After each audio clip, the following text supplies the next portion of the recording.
Bonjour à tous, nous nous retrouvons aujourd'hui pour la preview des championnats de France de speedcubing 2025 qui auront lieu à Douvrin, près de Lille.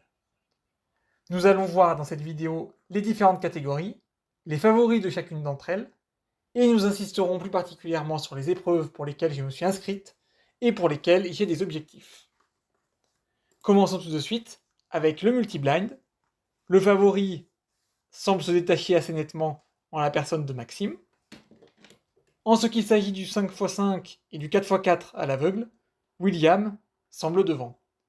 Vous verrez que dans cette vidéo, je ne parlerai que des Français, étant donné que nous sommes au championnat de France. Niveau Big Cube, au 7x7, Abdelak est devant, mais vous voyez que la marge est assez faible. Derrière, nous avons Maxence et Peter, qui sont très proches. Les trois ici peuvent vraiment prétendre au titre. Après, pour un podium, ça paraît quand même plus compliqué. Pour Étienne, Louis, Lucas ou Elian, ça semble assez éloigné. Au niveau du 6x6, nous retrouvons des protagonistes similaires.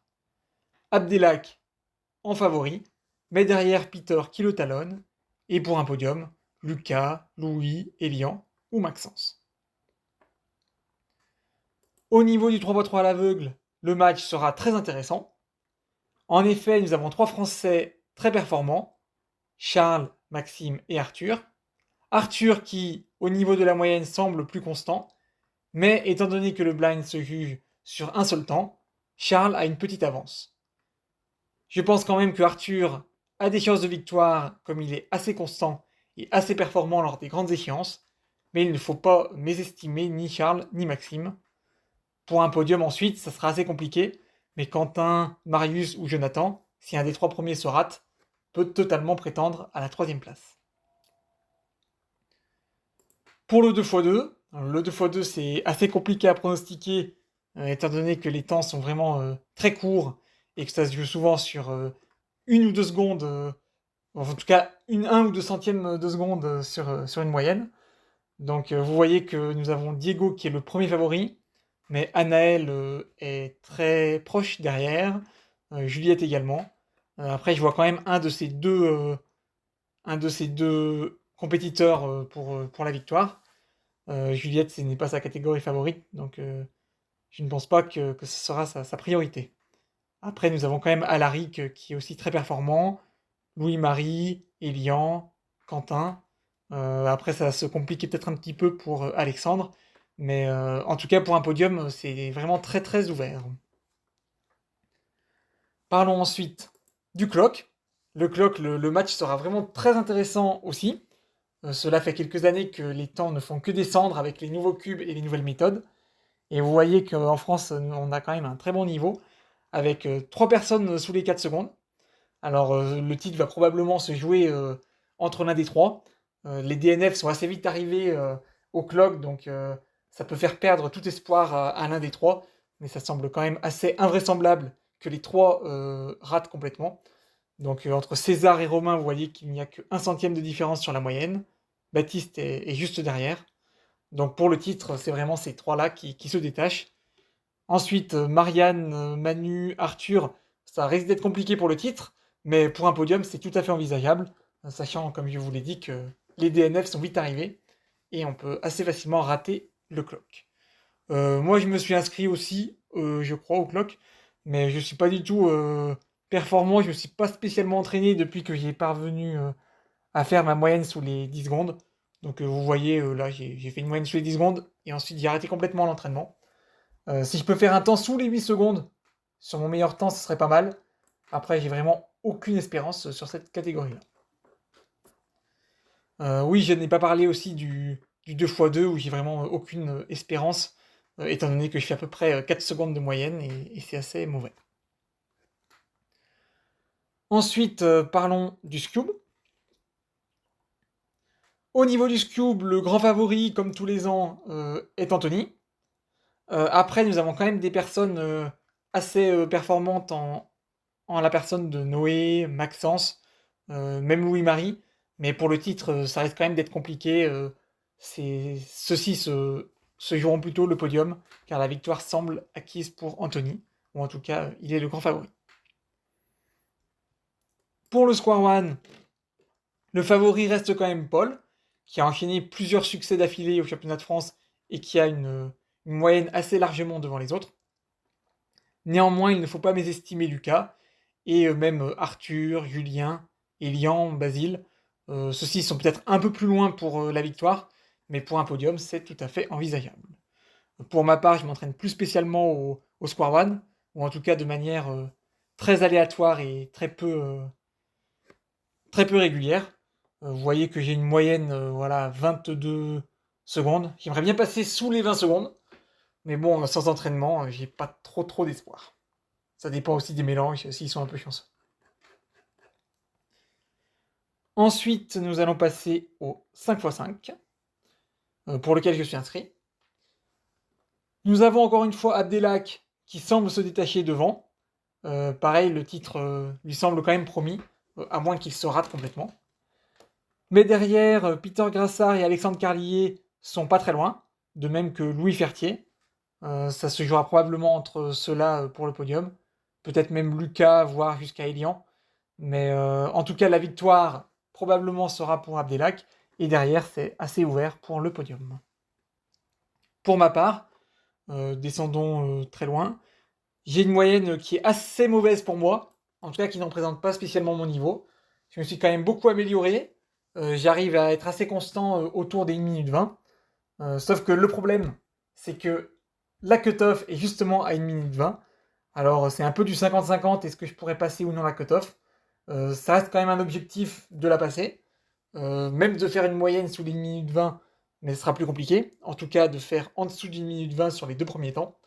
Après, si j'y arrive vraiment pas, c'est pas non plus un drame, vu que c'est pas ma catégorie favorite. Passons ensuite au 4x4. Pour le 4x4, il semblerait qu'Alexandre soit quand même favori, bien qu'Abdelak soit très proche derrière. Pour le titre, ça va probablement se jouer entre les deux. Et pour le podium, si on omet tous les étrangers, ça descend à Lucas, Jules, Juliette, qui ont aussi des moyennes très bonnes. Pour le podium, c'est tout à fait envisageable. Peut-être même jusqu'à Louis et Lian. Pour un podium, voilà, sous les 30 secondes, c'est tout à fait envisageable. Pour ma part, je suis assez loin, vu que ce n'est pas ma catégorie favorite. Vous voyez que j'ai fait une moyenne presque sous les 40 secondes. À cette époque-là, c'était vraiment incroyable pour moi, vu que c'était ma deuxième meilleure moyenne, même quand on compte mes temps à la maison. Donc j'étais assez content, mais là, je suis tellement proche du sub 40 que j'aimerais bien passer ma moyenne sous les 40 secondes. Et mon single, qui n'est pas très bon, j'aimerais bien le passer sous les 35 secondes. Ce serait quand même pas mal. Mais encore une fois, ce n'est pas ma catégorie favorite. Donc si je ne réussis pas ces objectifs, ce n'est pas très grave. Passons au 3x3 à une seule main. Pour cette catégorie, Juliette est quand même favorite en France. Elle est, je pense, assez largement devant les autres. Le titre, ça m'étonnerait en tout cas qu'il lui échappe. Mais vous voyez que Nicolas est très proche aussi. Et puis après, Elian, Alexandre, Victor Collin. Victor Collin, ça me semble quand même peu probable. Même Alexandre. Euh, Après, vous voyez que Lucas d'Église est tout à fait capable. Pablo, Mathis, Ulysse. Après, ça se complique peut-être un peu pour César, mais il y a vraiment un podium assez ouvert. Euh, En dehors des deux premières places, c'est quand même très ouvert pour faire une moyenne sous les 13 secondes. Vous voyez que c'est quand même très ouvert. Pour ma part, je dois être voilà, à 18 secondes de moyenne. Pareil, c'est une moyenne qui ne représentait pas spécialement mon niveau. En tout cas, depuis, je me suis quand même amélioré. J'aimerais bien passer sous les 17 secondes de moyenne. Et puis sur un seul temps, on ne sait jamais si j'ai un skip, peut-être un 12 secondes ou quelque chose comme ça. Même 13 secondes, ça me conviendrait. Mais en tout cas, j'ai bon espoir d'améliorer ces temps, comme j'ai pu un peu m'entraîner pour cette compétition. Passons ensuite au Pyraminx, Le Pyraminx, pareil, c'est une catégorie courte qui va se jouer sur quelques détails à chaque fois. Jules Desjardins semble quand même favori.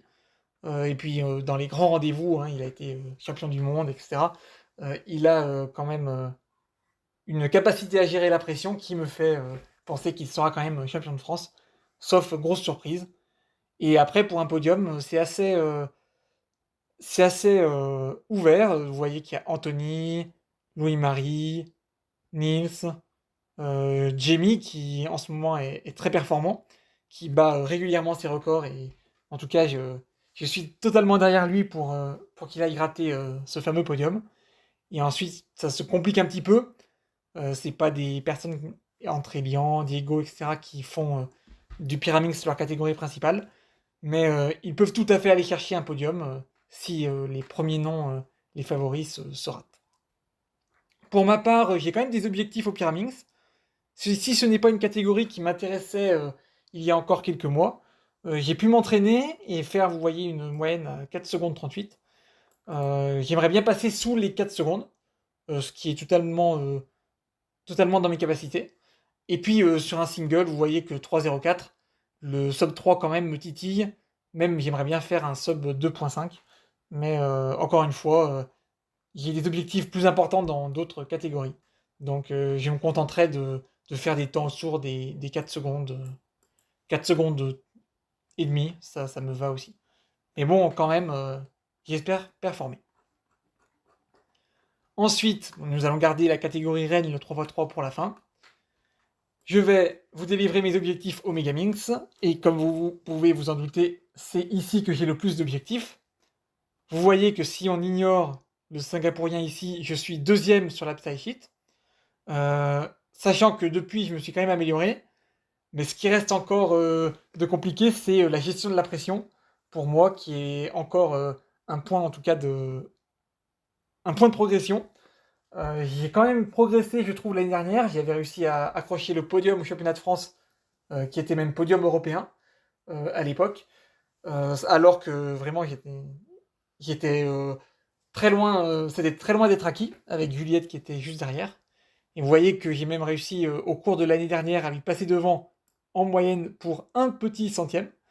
Et puis j'ai réussi à faire un single sub 30 qui est pour l'instant mon plus grand accomplissement en termes de Megaminx.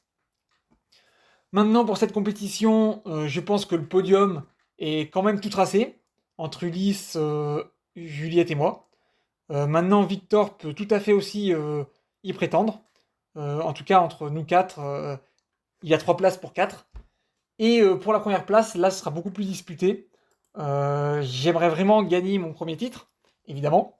Mais après, ça va être compliqué aussi avec la pression. Maintenant, ma moyenne est quand même bien descendue. Là, 36 secondes, quand j'ai fait cette moyenne, j'étais plutôt aux alentours de gros 34, 35 chez moi. Et maintenant, je suis plutôt à 33. Maintenant, entre la maison et la compétition, le facteur pression et le facteur stress rentrent en jeu. Donc j'espère vraiment performer, faire mes records, en tout cas mon record de moyenne, faire peut-être sous les 35 secondes, voire sous les 34. Après, est-ce que cela me permettra d'accrocher la victoire? Telle est la question. En tout cas, je pense que ce sera une bataille très très intéressante entre Ulysse, Juliette, Victor et moi. Je ne sais pas du tout ce que Victor fait en ce moment, je ne sais pas du tout s'il s'entraîne, mais vous voyez que sa moyenne est quand même assez proche de nous aussi.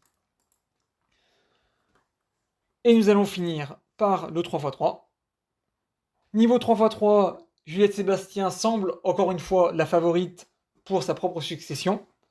Elle a gagné son premier titre l'année dernière, donc elle n'a plus la pression de gagner ce titre qui lui manquait. Je pense que cette année, elle reproduira encore j'allais dire cet exploit, c'est pas vraiment un exploit pour elle, mais cette performance. En tout cas, je suis à fond derrière elle et j'espère bien qu'elle parviendra à gagner son deuxième titre.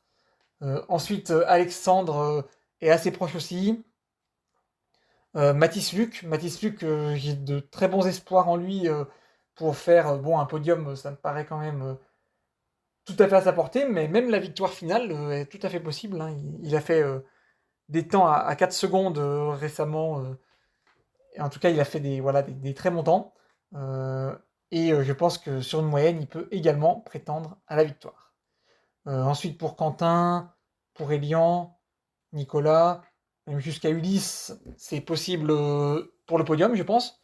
Euh, Après, ça me paraît quand même plus compliqué. Simon, j'aimerais beaucoup qu'il fasse des performances exceptionnelles, mais ça me semble plus compliqué pour le podium. En tout cas, Juliette semble vraiment la favorite. Et pour ma part, je suis assez loin, comme toujours, dans le classement, sauf pour le Megamix. Vous voyez que ma moyenne est à 9 secondes 51 officielle. Depuis, je me suis pas mal amélioré. Je tourne autour des 9 secondes. Je flirte avec le sub 9 à Auchan. Donc j'aimerais bien faire une moyenne petit 9, voire sub 9. Après, avec le stress, ça risque quand même d'être compliqué. Sur un seul temps, j'aimerais bien faire en dessous des 8 secondes. Sur un mélange chanceux, ou même si j'enchaîne bien les mouvements, si tout est fluide, c'est possible. Et sur la moyenne, comme je vous ai dit, le sub 9 serait l'idéal. Maintenant, même battre mon record de moyenne, faire un petit 9 me conviendrait également. Et surtout passer au deuxième tour. Bon, après le troisième tour, voilà, ce sera plus compliqué. Ne jamais dire jamais, mais il faudra quand même, là, je pense, faire vraiment un gros record pour moi pour y prétendre. En tout cas, ça fait partie avec le Megamix de mes catégories favorites. Un peu par défaut le 3x3, mais quand même, je l'apprécie. Et au vu de mon entraînement récent, je pense que je peux faire des temps intéressants et battre mes records. Voilà, vous savez donc tout sur les championnats de France de speedcubing 2025, notamment sur mes objectifs. J'espère que cette vidéo vous aura plu et on se donne rendez-vous dans une prochaine vidéo.